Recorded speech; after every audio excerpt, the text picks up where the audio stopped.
Show you what I mean, okay? So meant means result, action, or condition. So if I start with the verb agree, because that's something you do, right? If I put meant on the end of it, it becomes a noun. So it's now a thing. Does that make sense? Yes, Harry. What about the word meant? What about what? The word meant. Meant, that would be like M-E-A-N-T. Like if I said what I meant was, those are two totally different things. Does that make sense? Okay. Here's another example. If I have the verb entertain, that's something you do. Pay attention, your eyes should be up here. If I have the verb entertain and I put meant on the end of it, it's now a thing. See how it was a verb, now it's a noun. Does that make sense? Okay. All right, the last one, here's an example. Postpone. If you postpone something, that means you're not going to do it right now. You'll do it later, okay? So if you postpone something, that's something you do. We put meant on the end of it, now it's a noun. So now it's a thing. Does that make sense? Okay. Can anyone give me an example of a word that might have the suffix meant at the end? Somebody gave me one in the last class and I don't remember what it was. I wish I could. Can anyone think of a word that has meant at the end of it? It has to be a suffix. Remember, it's got to have a base word in front of it. Claire? Monument? Ooh, monument. Let me look it up to double check you. Whoa. Let me look it up to double check you. Hold on. Who can give me another one? Addie? I have two. Okay. Placement. Placement, yes. Argument. Argument, okay, great. Okay, so Claire, I just looked it up. It says the word monument uses the Latin suffix mentum. So it's totally different. Totally different. But you're on the right track. And then Addie H, tell me again what you just said. Placement. Placement. And what else? Argument. Argument. Okay. So if I place you somewhere, that means I put you somewhere. And if it turns into a placement, it's now a thing. It's now it's a noun. Hands down. Hands down. Hands down. Hang on just a minute. Hands down. And then Addie, what was the other one you gave us? Argument? Okay, if I argue, that's something that you do. It's a verb. If I put argument on the end of it, it becomes a noun. Does that make sense? Kanan, can you slide up here with us? Why don't you sit behind TJ? Okay. Yes, ma'am. I have no word. Okay. Placement. Placement, yep, that's what Addie H says. Very good. Very, very good. Yeah, we've got placement, we've got agreement, argument, entertainment, and postponement. Who said Miss Stoner? Yes? That's not really a good idea. Because he's not allowed. And I'm not allowed to sit next to her. And I sit behind TJ. Can you sit right here? Okay. Hands down, because I got to move on. We have a lot to get through today. What does basement count as one? No, because base by itself is a noun. Does that make sense? I mean, yeah, it probably is. It probably still has that suffix part in it. But when we add meant to the end of it, we're starting with a verb and then it turns into a noun. Does that make sense? Okay. Good idea, though. All right. Hands down. I got to move on, guys. Okay. So, the other thing we're going to talk about is Greek and Latin roots. We talked about this a little bit last week before your test. So we have the Greek root bio and we have the Latin root vid. Okay? Can you see okay right there? Are you good right there? Okay, just making sure. Thank you for making a good choice. Alright, so remember, a root is a basic word part, usually from Greek or Latin, that carries meaning. The Greek root bio means what, you guys? Live. Like, for example, biology is the study of living things. Who's talking while I'm talking? Because I hear a lot of chatter. Make sure you're looking up here and your mouth is closed. So the Greek root bio means life. For example, biology is the study of living things. The Latin root vid means what? Seed. What does vid mean? Seed. Seed, right? So a video is something you see or watch. Okay, here's some other examples of the Greek root bio. We've got biology, which we just talked about. Biography is a story about somebody's life. And then biohazard, that will be something that's dangerous for you to touch that comes from life matter or organic matter. We have video, you guys know what that is. Provide is when you see something that's needed and you give it, and then if something is evident, that means it's easy to see. That's exactly right. Very, very good. Okay, we are going to work on a new skill today too. We talked about it yesterday. We worked on a different skill yesterday, but we did talk about this yesterday. We did talk about text structure. And remember, the story that we're reading this week is called what genre? Raise your hand. Harmony? Narrative nonfiction. It's a narrative nonfiction story. So that means it's based on real, true what? Information, right? So, remember, yesterday I asked you a couple of different times, how does the author organize the information in the story? And we said from beginning to end, right? So that kind of text structure would be called sequence. Sequence, first, next, and last. But what fancy word did we call it yesterday that starts with a C? Raise your hand. Something order. Scarlett? Chronological order. Chronological order. Very good. So chronological order or sequence, those two mean the same thing. They're synonyms, okay? So you might hear me call it both, or you might hear time order. That means sequence or chronological order. So the author's purpose for a sequence text, it helps authors explain events that happen in order. So if you see these words, before, first, next, then, last, or after, it's probably a sequential or a sequence text structure, or the text is in chronological order. Does that make sense? I hope you heard what I said, because that's going to be on your exit ticket. Is that what you're going to ask me? Yes? Okay. The other text structures we're going to talk about, stop humming, Easton. The other text structures we're going to talk about are compare and contrast, cause and effect, and problem and solution. And we have already talked about this a little bit in 3rd grade, but the text structure of our story today, Brothers at Bat, is chronological order, or sequence. Addie, move right here. So this is a real like story. Thank This you. is a real life story. It's based on real true information. Yes, the story did happen in real life. Yes, Easton. Why is Just worry about you. Mind your business. So she had that many Hands down. I kids? gotta move on, guys. Alright, so compare and contrast. Compare and contrast helps authors describe how things are alike and how they're also what? Different. If you see the words but, both, however, and, that's going to let you know that it's what kind of text structure? Compare and contrast. For cause and effect, it helps authors explain what happened and why it happened. So if you see the words because, so, Kason, no, turn around, your whole body. Fix it. Sit the right way. Sit like that. Can you do what I'm asking you to do? Thank you. All right. So, cause and effect helps authors explain what happened and why it happened. When you see the words because, so, in order to, or as a result, you're probably reading a cause and effect text structure. Does that make sense? Yes. Okay. The last one, we've got problem and solution, but I think it was either earlier this week. No, it was last week. You guys learned a fancy word for problem that starts with a C. Raise your hand if you remember.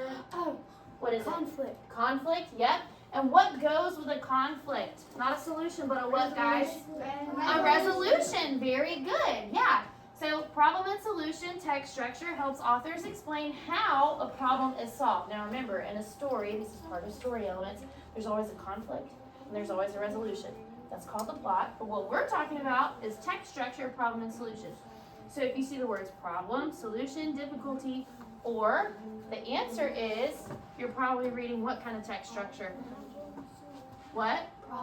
Problem and solution, right? Okay. So, hold on. Just like we talked about, the genre of today's story is called a narrative nonfiction story. Based on real true information. It's about real people and it does tell us about historical events. So, hold on. I need you to raise your hand instead of shouting out at me. Remember, narrative nonfiction presents events in what order? Tell me. Chronological order, or in a sequence, in the order in which they happen. Okay? Yes, ma'am. Are we reading the whole story? No, we're not going to read the whole story today, okay? I'm taking a test on. tomorrow you will. Tomorrow you will. We're not going to read the whole story today. Tomorrow we take a quiz on it. Okay? All right. So, I need your eyeballs up here because I'm about to ask you some questions, so I need you to pay attention. When winter's chill melts into spring, back doors swing open and slap shut as kids just home from school run outside, mitts, bats, and balls in hand. In one New Jersey town near the ocean, back in the 1920s and 30s, you could hear the same door slam over and over. 3 brothers raced out. Out went 3 more, and more, and still more. Okay, guys. So, remember, we're talking about text structure. There's 4 different kinds. There's cause and effect, problem and solution. Whoa. We have sequence, which I've been calling chronological order. Trying not to confuse you guys. And, did I already say problem and solution? Hold on, let's go back and look. We have, compare and contrast, cause and effect, problem and solution, or sequence. So, who can raise their hand and tell me what text structure the author uses in the story that we're reading? Raise your hand. Ariana? Chronological order, also called what? Sequence. Sequence. Very good. How did you know? Because it's got it shows kind of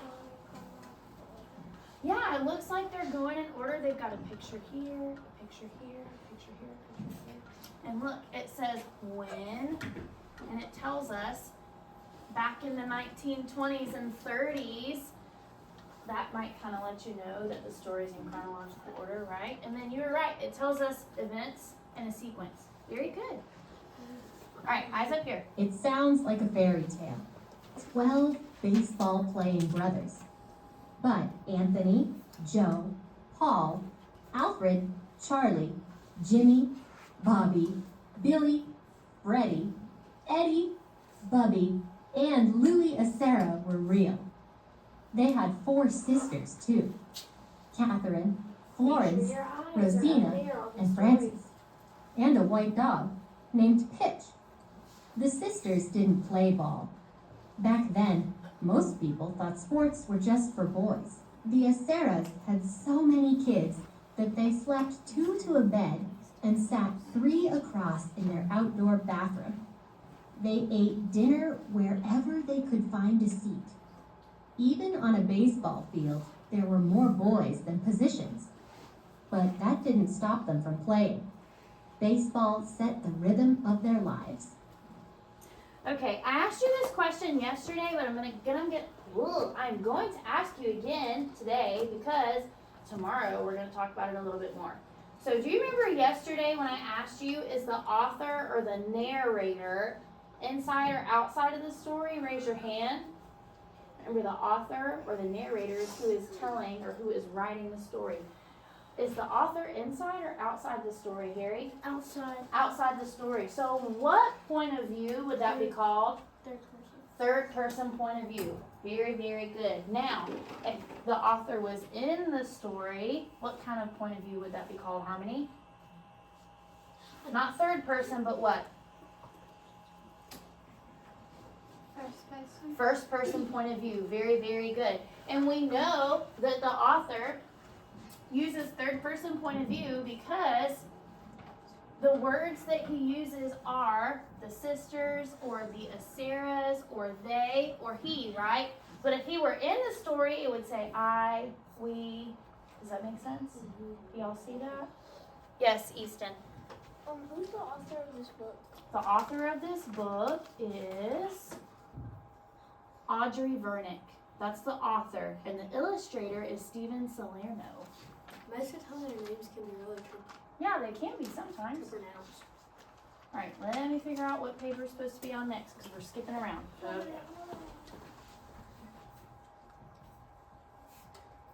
Okay, guys, eyes up here. In the 1940s, something pulled the brothers' attention away from baseball. American soldiers were fighting in the Second World War across the Atlantic.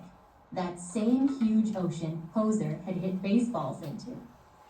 Battles were raging and soldiers were dying, but the brothers knew it was important to fight for their country. The team disbanded as 6 Acera brothers joined the service. Poser was the first to go. He, Charlie, Eddie, and Bobby all served in the Army. After Billy joined the Marines, Freddie did too. Disbanded. If a group disbanded, its members no longer worked together. Those 6 brothers traveled far from home. After a lifetime of talking and playing together every day, they now went months, years, without seeing one another. They longed for the salty stew smell of the Atlantic Ocean. They dreamed of their childhood home, of the back door slap, slap, slapping as they ran outside to play, and of long afternoons, throwing a ball in high, soaring arcs from glove to glove to glove in a field full of brothers. Back in New Jersey, their parents and siblings waited for news. It took a long time for letters to reach them from overseas. There was a lot of time to worry. Okay, what's the text structure of the story? Raise your hand. What text structure does the author use? Remember, we have 4 different ones to choose from. Compare and contrast, cause and effect, sequence, we've also been calling it chronological order this week, or problem and solution. What text structure does the author use? Ooh, Addie. Chronological order, also called what? Sequence. Sequence, very good. How did you know? Because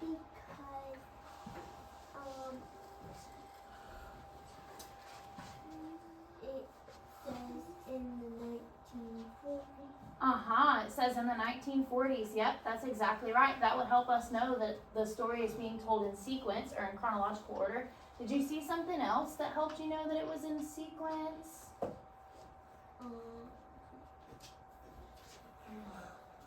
You saw it in the 1940s. Did you see anything else? It's okay if not.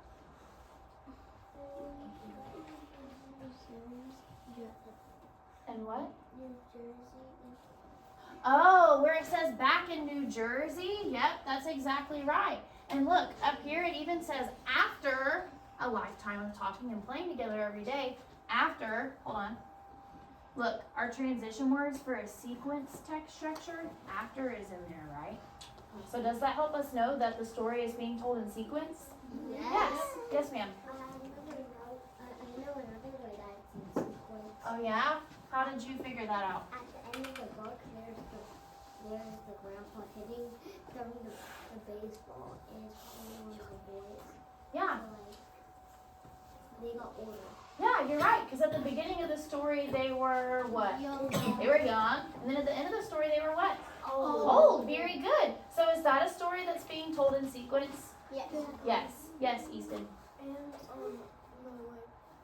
says for the salty smell of the Atlantic Ocean Uh-huh. and the stew, that's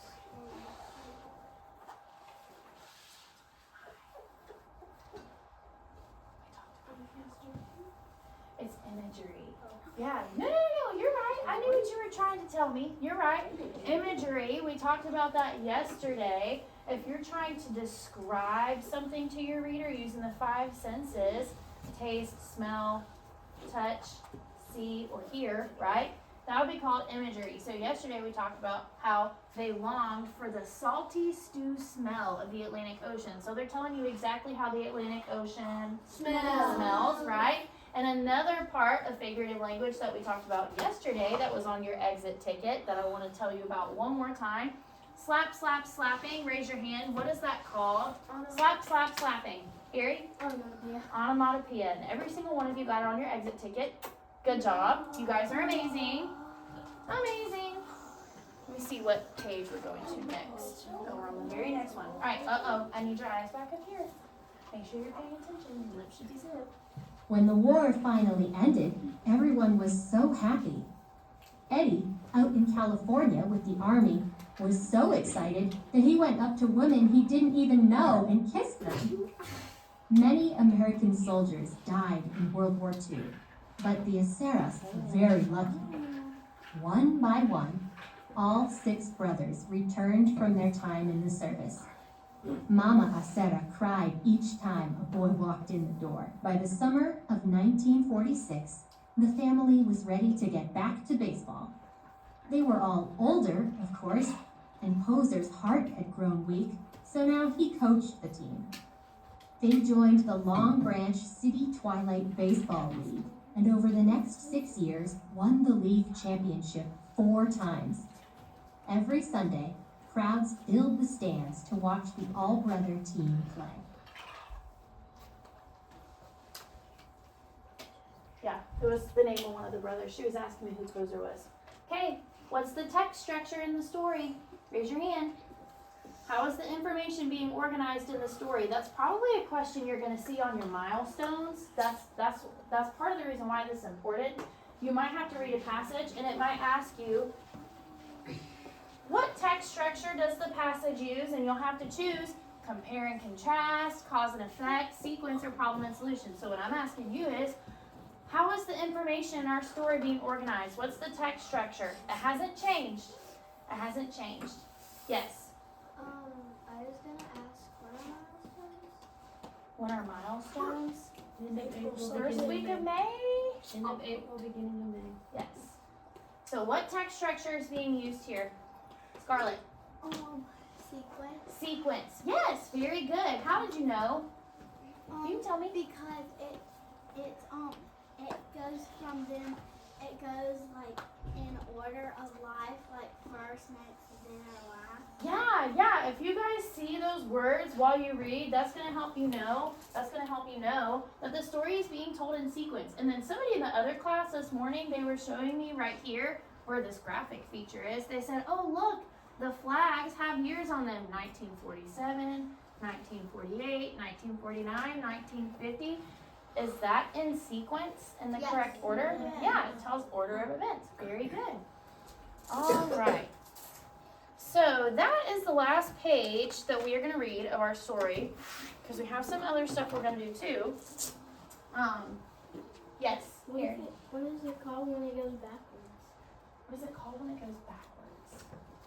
I'll have to Google that and let you know, because I don't have an answer for that right now. If something's telling a story backwards. Now, I have read a story like that before, where they start backwards, like something will happen at the beginning of the story, or at the end of the story, I mean, and then the writer will have to back you all the way up to where they started. Does that make sense? So I have to find that out. I have to tell you, usually you might see that like in a mystery book or a thriller. It might start with an event. You're like, oh my gosh, how did that happen? And they back you all the way up to where you started so you can figure out what happened. Does that make sense? Yes, ma'am. I read a lot of books and I watch a lot of movies like that. Yeah, you have. Yeah, you guys probably have. That's right. Yes, ma'am. The movie Ice Age starts when the humans were just like made, but then it rewinds. Oh, and then it rewinds and it tells you about what happened before. Yeah, that's exactly right. You are so right about that. Okay, so I am going to give you your exit tickets back from yesterday. And like I said, you guys all got it right. Great job. So we are on day 3. Whoa, hold on. What is? Day 3 says, what is the purpose of the text structure sequence? So what it's asking is, why might an author use sequence to organize the information in the passage? We've talked about it the whole time, okay?